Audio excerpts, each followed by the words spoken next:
नमस्कार, मैं रोहित कुमार। आप न्यूज फाउंडेशन देख रहे हैं। चुनाव खत्म हो गए हैं, ऐसे में इस बार कुछ पार्टियों के लिए बिहार विधानसभा चुनाव बेहद खास रहा।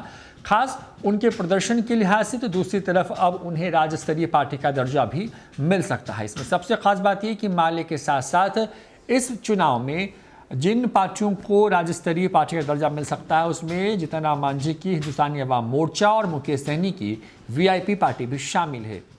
चुनावी नतीजों के बाद बिहार में कई राजनीतिक दलों की स्थिति में बदलाव हो जाएगा। चुनाव में बेहतर प्रदर्शन करने वाले कई राजनीतिक दल इस बार निबंधित गैर मान्यता प्राप्त दलों की फहरिस्त से निकलकर राज्य स्तरीय दल बनने की दौड़ में शामिल हो गए हैं।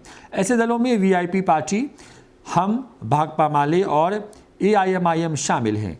किसी भी राष्ट्रीय, राज्य स्तरीय या गैर मान्यता प्राप्त दलों की स्थिति स्थायी नहीं है।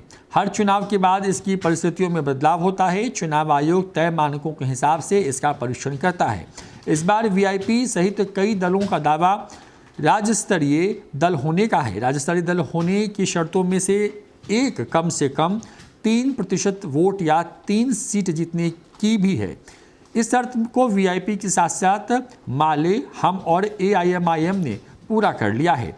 राज्य स्तरीय दल बनने की स्थिति में इन पार्टियों को कई सुविधाएं मिलेंगी। ऐसे अधिकांश दलों के पास सरकारी कार्यालय हैं। अब इन चारों को भी राजधानी पटना में सरकारी दफ्तर की व्यवस्था की जा सकती है। चुनाव पूर्व इन दलों को टीवी और रेडियो पर अपने प्रचार के लिए समय भी मिल जाता है। निर्वाचक नामावलियां भी जो हैं वो मुफ्त वो प्राप्त हो जाती हैं।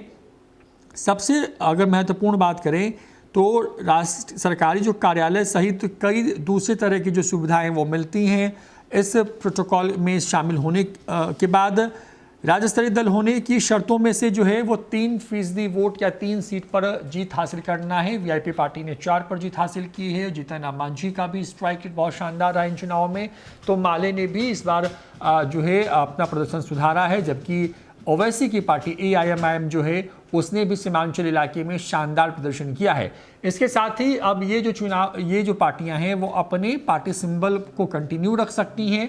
सबसे महत्वपूर्ण ये कि उनको पटना के अंदर में दफ्तर मिलेगा और इन तमाम चीज़ों के साथ साथ कई दूसरी जो बुनियादी सुविधाएं वो मिलेंगी। तो इस चुनाव में एक तरफ जहां अगर बात करें सरकार बनाने के लिए एनडीए आगे बढ़ती जा रही है, तो इसमें सबसे बड़ी बात यह है कि एनडीए की सहयोगी पार्टनर वीआईपी यानी कि विकासशील इंसान पार्टी, जो कि मुकेश सहनी की पार्टी है, उसको भी राज्य स्तरीय पार्टी का दर्जा मिल सकता है। जबकि हिंदुस्तानी अवाम मोर्चा, जो कि जीतन राम मांझी की पार्टी है, उसको भी राज्य स्तरीय पार्टी का जो स्टेट लेवल पार्टी आप कह सकते हैं उसका दर्जा मिलना लगभग तय हो गया है। फिलहाल इतना ही। देखते रहिए न्यूज फाउंडेशन। नमस्कार।